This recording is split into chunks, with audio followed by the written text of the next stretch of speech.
Hello. अस्सलाम वालेकुम रहमतुल्लाहि व जी, बरकातुहू। वालेकुम सलाम रहमतुल्लाह। कौन? जी, मैं एहसान रज़ा मिस्बाही, न्यूज़ टुडे उर्दू एक चैनल है हमारा सोशल मीडिया पर और तकरीबन 3 अच्छा। लाख हमारे फॉलोवर्स हैं, चाहने वाले हैं। तो मैं इससे पहले भी जब आपकी खबर हमको सुनाई पड़ी अकबर नगर में जो यूपी हुकूमत है वहाँ की उनकी तरफ से जो इन्हेरामी जो बुलडोज़र की कार्रवाई हुई उस कार्रवाई में आपके आपका 2 इदारा मस्जिद तकरीबन 1100 से ज़ायद रिहायशी मकानात, झोपड़ियाँ सबको तहस-नहस कर दिया गया। उसमें जी, जी। आपको भी काफ़ी नुकसान हुआ है। तो सबसे पहले हज़रत अल्लामा मौलाना कारी रोशन साहब क़िबला मैं इस दुःख की घड़ी में आपके साथ शरीक हूँ और आपके इस गम को मैं बाँटता हूँ और दुआ हुँ। करता हूँ कि अल्लाह जल्दी इसको नियामुल बदल आपको अता फ़रमाए। सबसे आमीन, पहली आमीन। चीज़ आज की तारीख हो गई है 19 जून। तो हाँ, आज 19 जून। 19 जून तक आपके पास क्या-क्या कार्रवाई हुई, क्या बचा, क्या नहीं बचा ज़रा तफ़सील से बताइए? हज़रत असल में बकरीद का मौका चल रहा था हुँ। और पहले ही दिन जो है तमाम चूँकि पूरे हिंदुस्तान के लोग और शहर लखनऊ में पूरे अतराफ में हुँ। हमसे जुड़े हुए हैं कुर्बानी के लिए। हुँ, हुँ। तो एक नहीं कम से कम कल 32 जानवर कुर्बानी पहले दिन किए, फिर दूसरे दिन हुँ। हम लोगों ने और पूरा हमारे यहाँ सिस्टम ये होता है कि कुछ लोग तो ऐसे कुर्बानी करा देते हैं कि वो गोश्त चाहे कहीं भी तक़सीम हो, लेकिन मेरे यहाँ का सिस्टम शुरू से यही रहा हुँ। कि जो भी कुर्बानी कराता हूँ मैं गोश्त ला के अपने मोहल्ले में तक़सीम करता हूँ। हुँ, हुँ, हुँ। चूँकि मेरा जो मोहल्ला था अकबर नगर, वो हुँ। 16,000 मुस्लिम आबादी और बहुत गरीब मोहल्ला था। हुँ, हुँ। तो ज़्यादातर सारा गोश्त मैं अपने मोहल्ले में तक़सीम करता था। हुँ, हुँ, हुँ। तो अब सबसे बड़ी दुश्वारी ये आई कि बकरीद से पहले ही हमारे ये हुकूमत ने उत्तर प्रदेश हुकूमत ने तोड़ना शुरू किया। हम लोग तो ये समझ रहे थे कि बकरीद से पहले वाला जुमा है, शायद जुमा पढ़ने को मिल जाए। हुँ, हुँ। तो रास्ते में जगह-जगह तोड़ दिया था, लेकिन फिर भी कोशिश करके हमने जुमा कायम किया हुँ। और जुमे के दिन ग्रुप एक बना हुआ उसमें ऐलान डाला, सारे लोग आए, जुमे की नमाज़ पढ़ाया, तकरीर हुँ। किया, लोगों को समझाया, हुँ। बल्कि सब रोने लगे। उसके बाद फिर हम समझ रहे थे कि हो सकता है इस बार आखिरी जो है बकरीद की नमाज़ अदा करने को मिलेगी, हुँ। लेकिन ऐसा मौका नहीं आया बल्कि वो जुमा ही आखिरी था हम लोगों का। हुँ। तो बार-बार पुलिस जुमा आखिरी थी, उसके बाद ईद की नमाज़ भी पढ़ी, उसके बाद अभी क्या हालात हैं? ईद की कितने म नमाज़ नहीं पढ़ पाए हज़रत हम लोग। अच्छा, अच्छा नहीं पढ़े आप लोग ना? नहीं तोड़ दिया ना उससे पहले और कल जो मतलब इस तरह से चारों तरफ से तोड़ दिए कि वहाँ तक पहुँच नहीं पाए, बल्कि मेरी बिल्डिंग में 5 से 4 लाख रुपए का और नुकसान यानी लोहा, जंगला, दरवाज़ा, हुँ, हुँ। स्टील का अलमारी और हुँ। बहुत सारे ऐसे सामान थे जो निकालने का मौका नहीं मिला, जिससे बहुत मेरे को नुकसान हुआ। और हुँ। मैं बहुत कोशिश किया लेकिन फिलहाल लाइब्रेरी थी, हुँ। उसमें जितनी किताबें थी, कुरान पाक, पारा, ये सारी चीज़ें मैं निकाल के और उसको किसी तरह हिफाज़त के साथ रखा। हुँ। और बहुत बड़ी मतलब खुशनसीबी की बात ये थी कि अल्हम्दुलिल्लाह बहुत बड़े-बड़े बुज़ुर्गों से राब्ता था, तो हुँ। गुजरात से किसी तरह से हमारे मुफ्ती शब्बीर अहमद शादाब मिज़बाही और बहुत सारे और उलमाए कराम साथी हमारे यहाँ मुदर्रिसीन थे, हुँ। इनके ज़रिए मुझे मुबारक हासिल हुआ था। हुँ, हुँ, तो हुँ। वो भी मस्जिद में मौजूद था, तो हम किसी तरह उसको भी शिफ्ट किए। उसके बाद फिर हम उम्रे के लिए गए, हम 5 से 6 मरतबा उम्रा गए, पिछले साल हज बैतुल्लाह के लिए गए थे। हुँ। तो हम जो है फ़ौरन कोशिश किए तो सरकार मौला अली करमल्लाहु ताला वजहुल करीम का मुझे मुबारक हाथ मेरे को मिला हुँ। और उसके बाद फिर हम बगदाद शरीफ 2-3 मरतबा जाना हुआ सरकार गुलज़ार मिल्लत के साथ में हुँ। हुँ। और उनकी पूरी टीम कायदे मिल्लत भी हम लोगों के साथ में थे।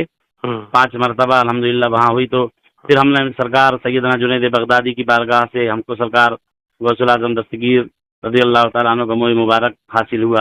हुँ। उसके बाद फिर हम जब हज की से पहले उम्रा गए थे तो बहुत बड़ा काफ़िला मैं लेकर गया था 52 लोगों का।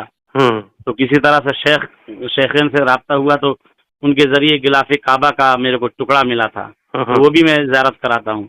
उसके बाद अच्छा फिर ये उम्रे में ये गया जो था। ये जो सारी तबर्रुकात है सब महफ़ूज़ है ना आपके पास है ना अभी? हाँ, हाँ, वही बता रहा हूँ मैं तो फिर एक बार इसी तरह सोर्स लगाते हुए वहाँ के जो शेख लोग हैं उनसे राब्ता किया तो फिर सरकार-ए-दो जहाँ सल्लल्लाहु अलैहि वसल्लम की बारगाह में एक कपड़ा जो रोज़े अनवर पर हमेशा लगा रहता है, हुँ, हुँ। देखे होंगे आप, हुँ, हुँ। जो जाली से नज़र आता है, तो वो कपड़े का टुकड़ा भी हमें मिला अल्हम्दुलिल्लाह। हुँ, तो हुँ। उसकी भी ज़ियारत यानी ये सब तबर्रुकात को किसी तरह मैं निकाल पाया हुँ। और महँगे-महँगे मेरे लिए तो सबसे महँगा सरमाया यही था।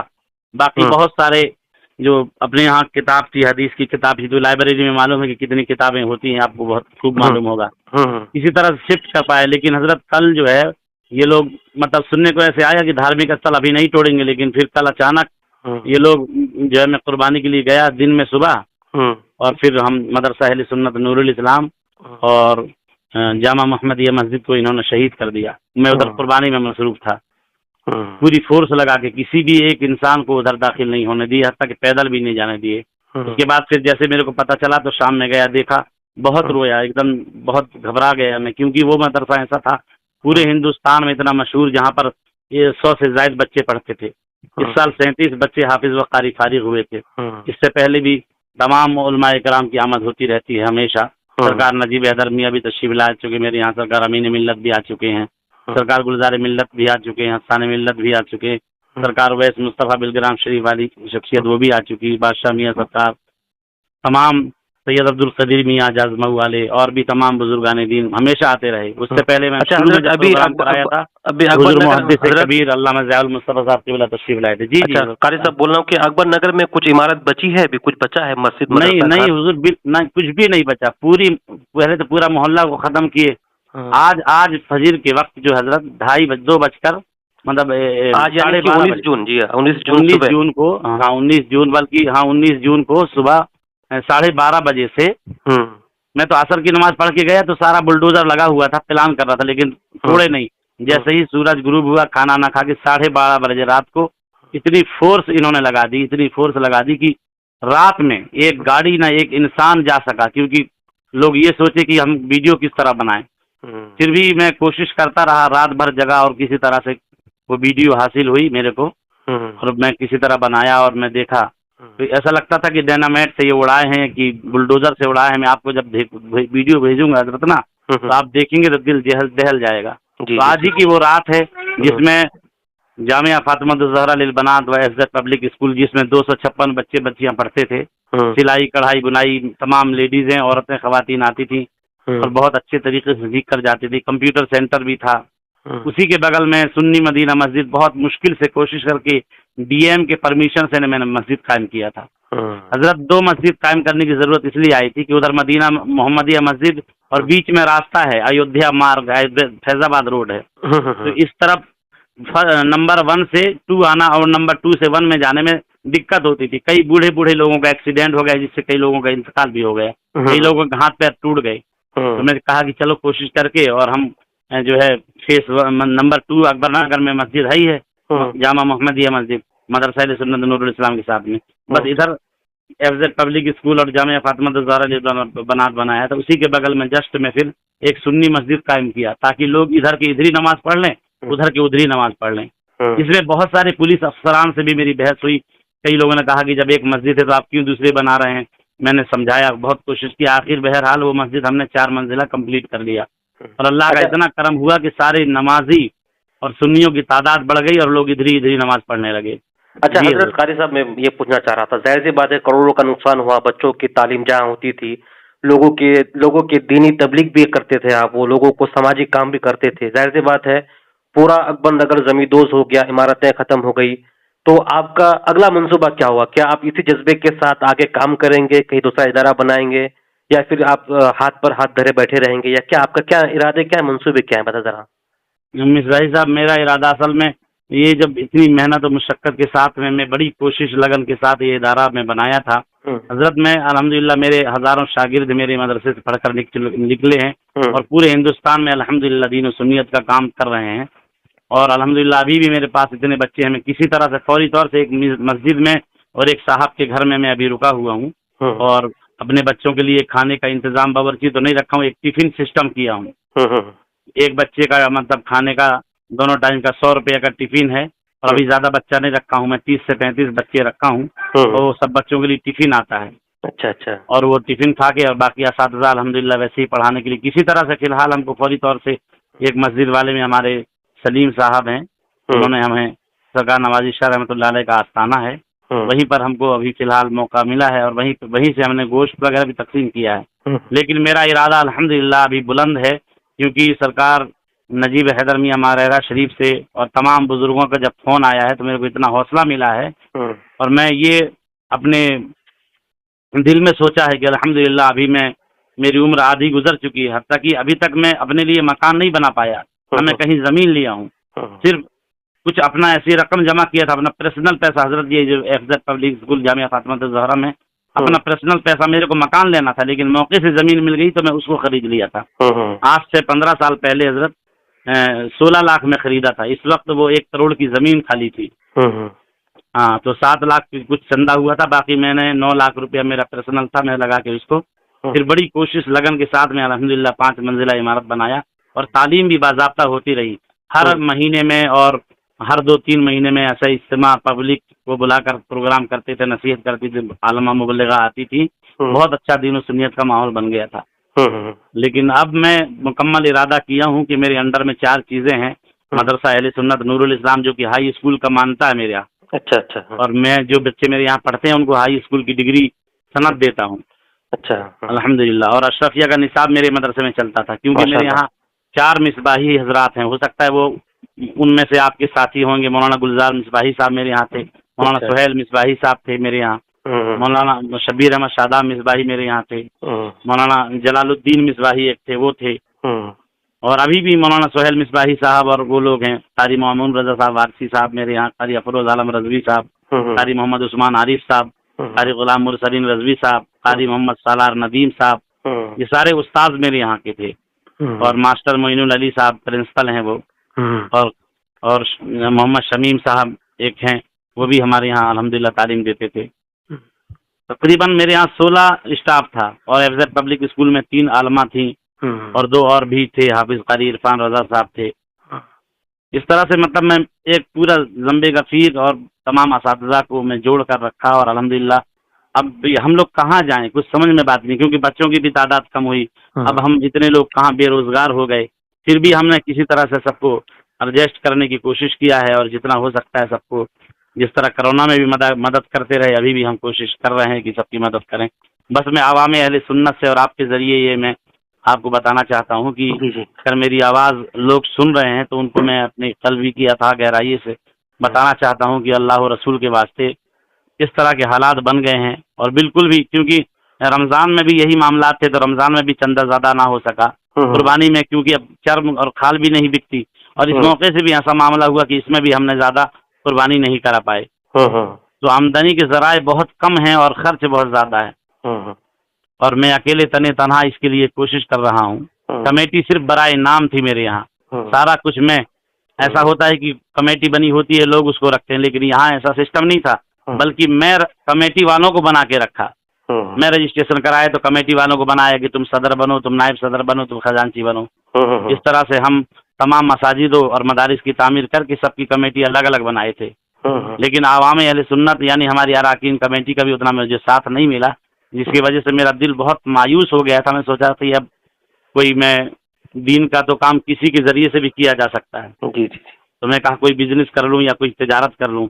लेकिन बहुत सारे उलमा और हमारे साथी और हमारे शागिर्दों का भी फ़ोन आ रहा है और बहुत सारे लोग बोल रहे हैं कि कारी साहब आप बिल्कुल भी मायूस ना होइए, अल्लाह ताला जिस तरह से आपको इतना बड़ा काम लिया है, आपका मदरसा कोई मोहताज तारुफ नहीं है, बल्कि पूरे हिंदुस्तान, पूरी दुनिया में आपको इदारे को जाना जाता है।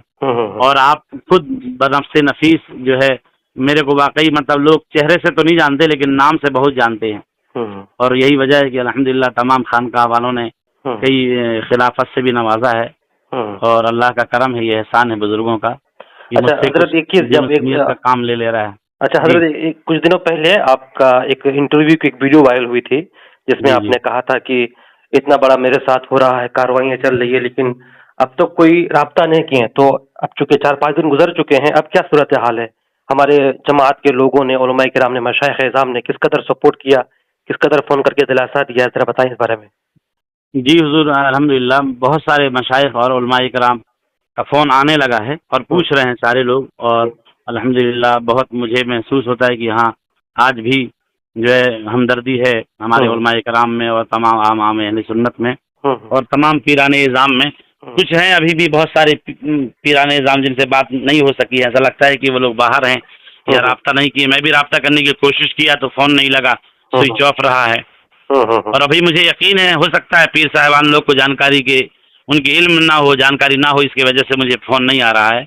लेकिन अल्हम्दुलिल्लाह खानकाहे मारेरा शरीफ, खानकाहे बिलग्राम, खानकाहे जो है मसौली शरीफ और तमाम ये बुजुर्ग हैं जो याद कर रहे हैं। फिलहाल अफसाने मिल्लत खुद तशरीफ़ लाए थे 2 मरतबा हमारे मोहल्ले में, अकबर नगर में, और वो भी खूब दिलासा दिलाकर और दुआ करके गए हैं। अब क्या है, बुजुर्गों की दुआ चाहिए, और अगर ये पीराने तरीक़त अगर अपने मुरीदों से थोड़ा बहुत इशारा कर देंगे तो हो सकता है इदारे का कुछ काम हो जाएगा। जी होगा, इंशाल्लाह होगा, मुझे उम्मीद है। क्योंकि हजरत हमको अब ये है कि छोटी जगह, क्योंकि मेरा मदरसा आलिया अस्तर की मानता है, तो हमको कम से कम ज़मीन 10,000 स्क्वायर फीट चाहिए शहर में।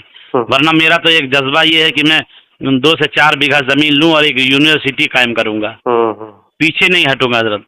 जी लीजिए, आप मुकम्मल, क्योंकि अल्हम्दुलिल्लाह को बुलंद रखिए और अल्लाह मुसब्बिबुल असबाब है, कहाँ से किस तरीके से वो असबाब मुहैया फरमाएगा वो हम लोग मैं हजरत एक एक चीज़ अल्हम्दुलिल्लाह, जिस तरह से जामा मोहम्मदिया मस्जिद थी, मैं इंशाल्लाह उससे आला पैमाने पर आले जो है उसके बनाने की कोशिश करूँगा, और जामिया फातिमा ज़हरा लिल बनात जिस तरह से था उससे और कहीं ज़्यादा अच्छा बनाने की कोशिश में रहूँगा। मैं आधी ज़िंदगी गुजर गई है, लेकिन मैं अभी भी चाहता हूँ कि मैं बिल्कुल पीछे नहीं हट रहा हूँ।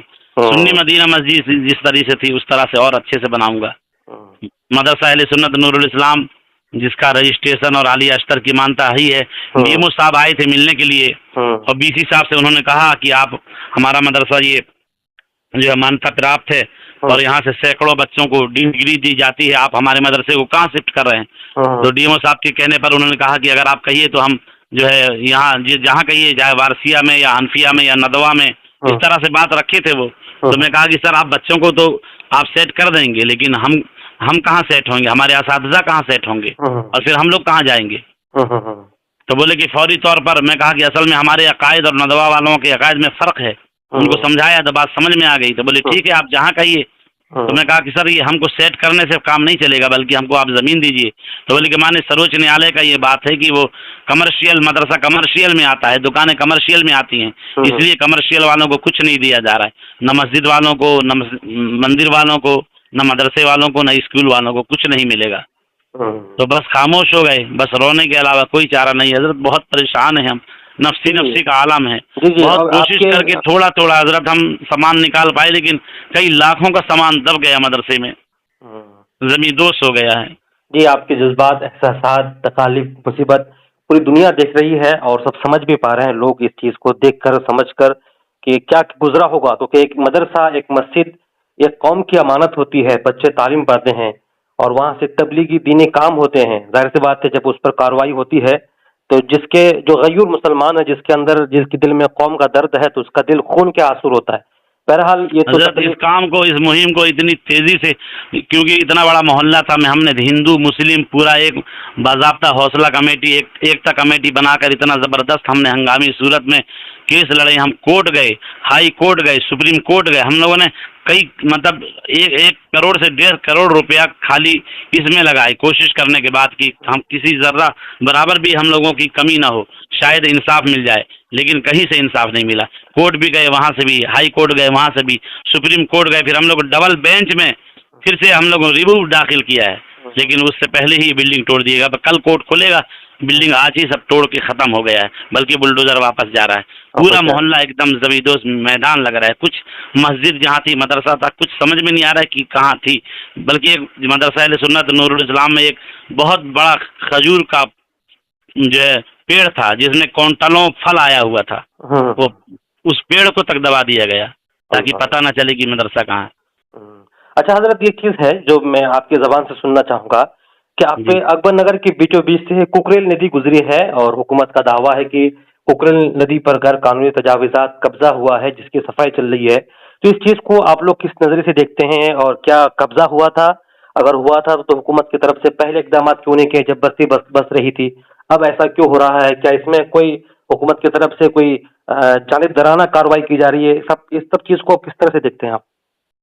हजरत आप मिसबाही साहब, मैं ये बताना चाह रहा हूँ कि देखिए, कुकरेल नाला ही है ये, जैसे हमारे यहाँ पाटा नाला है लखनऊ शहर में, वैसे कुकरेल नाला, लेकिन ये लोग मैप में कुकरेल नदी कर दिया। हम लोगों ने जो है 100 साला नक्शा पुराना निकलवाया, नदवा से भी निकलवाया, 50 साला 25 साला निकलवाया, सब में नाला लिखा हुआ है। अच्छा, नदी नहीं, नाला है। अच्छा, नाला। उसके बाद हम लोगों ने ये लोग जो है काउंटर दाखिल किए थे, एफिडेविट दिए थे कि ये जो है नदी, क्योंकि कोर्ट ने मांगा था, तो ये लोग नदी साबित करने की अपना वहाँ एफिडेविट दिए, और हम लोगों ने नाला साबित करने का दिया। तो ये लोग अपना वहाँ ले जाकर नदी का साबित करने की कोशिश किए। उसके बाद हम लोगों से कहा कि आप भी एफिडेविट दो, अगर जो है आप नदी चाहते हैं, नदी आप लोग मानते हैं, तो आप एफिडेविट दो। जिसमें पकड़ होगी फिर उसकी सख्त कार्रवाई की जाएगी। तो हम लोगों ने रीज्वाइंडर बनाया था और रीज्वाइंडर खर्च कर मतलब इतने पैसे खर्च हुए थे, सारे कागजात लगे, जहाँ से नाला का स्रोत होता है नदी का, अस्थि गांव से लेकर, और हम लोगों ने आखिर तक बनाया पूरा। ड्रोन कैमरा से मेमोरी में भी लिया, जगह जगह गया, और उसको हम लोगों ने, मैं आपको भेजूंगा रीज्वाइंडर, आप देखिएगा पढ़ के तो कहिएगा कि हाँ, बड़े बड़े वकील हम लोग किए थे। और उसके बावजूद हमको कोर्ट में रीज्वाइंडर बोलने का टाइम ही नहीं मिला, एक तरफा फैसला हो गया। अच्छा अच्छा, नहीं आपकी तरफ से पूरी कोशिश की गई है ना? पूरी कोशिश उनकी तरफ से अच्छा, इस मोहल्ले को अकबर अली गवर्नर ने बसाया था, जब नगर निगम नहीं था, जब एलडीए वाले नहीं थे, उससे पहले ये मोहल्ला था। जाहिर है गांव में भी बहुत सारे ऐसे मोहल्ले बस जाते हैं, लेकिन जब नगर निगम आता है या वो हम लोगों तो वो बसा देता है। पंचायत की जमीन होती है तो वहाँ पट्टा हो जाता है। इस तरह जिस तरह ये मोहल्ला है, इस तरह बहुत सारी आबादी है, बहुत सारे शहर लखनऊ में है। लेकिन कार्रवाई हमारे ही मोहल्ले को हुई है। यानी कि जो कुकरेल नदी है, उस जो एक्चुअली नाला है जिसको नदी वो लोग बता रहे हैं, उसके अतराफ में तो और भी कहीं आबादी होगी ना, बस्ती होगी ना, तो वहाँ भी इस तरह की कार्रवाई हो रही है, खाली अकबर नगर पे हो रही है? नहीं, अभी तो अब हम अकबर नगर की वजह से हम लोगों ने जितना केस लड़ दिया, अब कोई नहीं, एक नज़ीर, एक मिसाल बन गई। अब हर इसको ये नदी साबित कर लिए हैं, हम लोग का रीज्वाइंडर सुना ही नहीं, तो हम लोग नाला कहाँ, अब नदी साबित हो गई है, तो जहाँ जहाँ ये नाला या नदी गई है, किनारे किनारे जितने मकानात आएंगे सबको तोड़े जाएंगे। एक नज़ीर बन गई है ये, सारे मकान को तोड़ेंगे, ये छोड़ेंगे नहीं किसी। अच्छा, एक चीज और मैं देखा आपके कुछ सरगर्मियों को, आप तालीम के साथ साथ सामाजिक काम भी करते थे, तो उसमें कोई हिंदू खवातीन भी आती थी, उनको भी आप साड़ियाँ वगैरह फराहम करते थे। तो अकबर नगर में कैसा ये जो कौमी यकजहती हिंदू मुस्लिम भाईचारे का कैसा माहौल था वहाँ पर? हजरत यहाँ पे इतना अच्छा माहौल था, हमको तो इतना, जितना हमको मुसलमान सुन्नी सही उल अकीदा के अलावा जितने वो लोग सारे हिंदू मुस्लिम सारे लोग इतना मानते हैं, जिधर से निकलता रास्ते से सारे खड़े हो जाते और हाथ प्रार्थना इस तरह करते थे। और चूंकि ये माहौल ऐसा था, तो हमारे कुछ हिंदू भी कॉन्टेक्ट थे, तो उनकी वजह से मैं हिंदू लोगों को भी साड़ी और भी कुछ पैसे वगैरह तकसीम किया। रमज़ान वगैरह में भी बहुत मदद किया, कोरोना में भी बहुत मदद कराया किया। ये मोहल्ला ही बहुत गरीबों का मोहल्ला था। और आज भी हम अपने जानने वालों से, जो बेवा ख्वातीन होती हैं, हर 6 तारीख को हम सबको जो है पैसे और या राशन या जो भी सामग्री है वो दिलवाते हैं। अभी भी देते हैं? एक जज्बा शुरू से रहा, विकलांगों को ठेला चलाने के लिए कभी कैंप लगवा दिया, आंखों की जांच फ्री, या किसी को नजराना कपड़ा, एक जज्बा मेरा शुरू से रहा और अभी मैं जज्बे को बरकरार रखा हूँ। चलिए, आप जज्बे को बरकरार रखिए। और मैं कौम से जो लोग सुन रहे हैं, हमारे न्यूज़ स्टूडियो उर्दू के जितने भी नाज़रीन आप सुन रहे हैं, आप कारी रोशन साहब की ज़बानी बहुत सारी बातें सुने। मैं बस उनकी बात को वजाहत के तौर पर यह कहना चाहूँगा कि आप हम सबको मिलकर इनके हौसलों को पस्त नहीं होने देने हैं, बल्कि इनके दस्तो बाजू बनकर के इनकी मिशन को आगे बढ़ाना है। जिस तरीके से भी हो, जो भी तरीके अपनाए जाने हो, उसको हम सबको करना है। मैं आखिर में आपको तहे दिल से मैं इस गम में शरीक हूँ कारी साहब। सच में जब से सुना हूँ मैं, तब से 2-1 रिपोर्ट कर चुका मैं अपने न्यूज़ स्टूडियो उर्दू पर, अखबार के जरिए भी लोगों तक पहुँचाया। लेकिन मैं मजीद आपसे जुड़ूंगा फिर और बातें करूंगा। आपके आगे की सरगर्मियाँ क्या होती है, क्या आप आगे कार्रवाइयाँ करते हैं? बस मेरी यही ख्वाहिश है हजरत कि अब मैं तो एकदम खाली हो गया, कुछ नहीं रहा मेरे पास। अगर आवाम साथ देगी तो मैं वही हौसले के साथ काम करूंगा, कोशिश करूंगा। और मैं अपने अब तो ये भी मैं इरादा कर लिया हूँ कि मैं मध्य प्रदेश जबलपुर का रहने वाला हूँ। अच्छा, और अल्हम्दुलिल्लाह मेरे वालिद गिरामी की बहुत जो भी ज़मीनी प्रॉपर्टी थी, और वहाँ चूँकि मध्य प्रदेश में ज़मीन की वैल्यू बहुत कम है, फिर भी हमने पूरा इरादा किया है कि पूरी ज़मीन को बेच कर और जो कुछ भी होगा मैं यहीं लगा दूंगा, लेकिन इदारा ज़रूर कायम करूंगा। एक जज्बा मेरा है, क्योंकि इतने शागिर्द लोग हैं या इतने पढ़े हुए लोग हैं यहाँ पर जो फ़ोन करते हैं। क्योंकि मैं माहौल भी देखा हूँ हजरत, यहाँ का माहौल लखनऊ शहर में पहले ऐसा माहौल ही नहीं था। लोग ढूंढते थे कि सुन्नी की मस्जिद कहाँ है, लेकिन हम छोटे छोटे लोगों ने इदारा कायम किया, जगह जगह मदरसा बनाया, इतनी मसाजिदें बन गई। अल्हम्दुलिल्लाह शहर लखनऊ में कम से कम 1 से 2 दर्जन मस्जिद मदारिस का मैं खुद भी सदर मेंबर, किसी में सेक्रेटरी, किसी में खजांची, किसी में मेंबर हूँ। और अल्हम्दुलिल्लाह देवा शरीफ में एक 12,000 स्क्वायर फीट ज़मीन है, वहाँ पर हमारे अब्दुल रऊफ वारसी साहब हैं। वो मदरसा बंद था और बहुत दिनों से परेशान थे वो, तो मैं उस मदरसे को अल्हम्दुलिल्लाह यहाँ से 25 बच्चे भेजा और 2 स्टाफ भेज के उस मदरसे को खुलवाया, और आज वो मदरसा फिर से खुल गया है। और वहाँ का मैं कागजाती सदर भी हूँ, और सरकार वारिस पाक का फैजान वहाँ खूब बट रहा है। माशाल्लाह माशाल्लाह जी। चलिए कारी साहब, बहुत सारी बातें हुई। आप मैं एक बार फिर आपके हौसलों को मैं सलाम करता हूँ, इसको पस्त होने ना दें। इसको आप आमीन बुलंद आमीन रखें इंशाअल्लाह। अल्लाह मुसब्बिबुल असबाब है, वो हाकिम मुतलक है। अब दुनियावी तौर पर कुछ लोग अगर रुकावट डालने की कोशिश करते हैं तो आपको हौसले पस्त नहीं करना है। देखिए, बेशक आपका बेशक। काम, कौम का काम, मिल्लत का काम, दीन का काम अल्लाह कैसे कराता है, किस तरह कराता है, किसी को नहीं पता है। इंशाअल्लाह आपके जरिए फिर अल्लाह एक बेहतर काम लेगा, इदारा आमीन के जरिए, आमीन मस्जिद के जरिए। मैं अपनी बात खत्म आमीन। करता हूँ, मजीद फिर आपसे राब्ता करूंगा। जी हुजूर, ठीक है शुक्रिया। इंशाअल्लाह मिसबाही साहब। अस्सलाम वालेकुम व रहमतुल्लाह। वालेकुम सलाम व रहमतुल्लाहि व बरकातहू।